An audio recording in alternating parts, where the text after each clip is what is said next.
La buona notizia è che negli ospedali della nostra azienda US Dolomiti non ci sono più ricoverati per Covid-19. L'emergenza non può dirsi archiviata, ma con l'azzeramento delle degenze per coronavirus la situazione epidemiologica in ULSS Dolomiti è al giro di boa. 73 ancora i positivi in quarantena domiciliare, 194 in isolamento e sorveglianza attiva, 41.400 i tamponi complessivamente eseguiti dall'inizio della pandemia. Il ritorno alla nuova normalità è una prospettiva breve, dice il direttore generale Rasi Caldogno, che fa il punto sulla ripresa delle attività ospedaliere che hanno raggiunto il massimo erogabile delle prestazioni. Dal 4 maggio scorso sono 182.000 quelle eseguite e circa 1.500 gli interventi chirurgici effettuati nelle diverse specialità e si comincia a guardare al futuro in preparazione di una possibile, certamente non auspicabile, ripresa pandemica.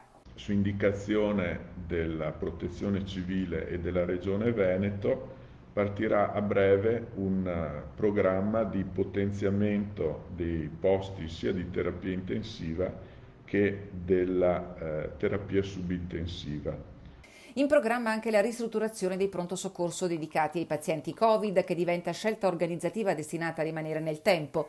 Dopo i disservizi legati alle modalità di accesso al CUP, ULSS Dolomiti ha chiesto e ottenuto dalla ditta esterna che ha in appalto il servizio il raddoppio delle linee telefoniche dedicate e del personale, ferma restando la possibilità di prenotare online nel sito aziendale. Obiettivo del direttore generale è mantenere l'eccellenza raggiunta da ULSS 1 tra le più performanti in Veneto attraverso lo sviluppo della telemedicina.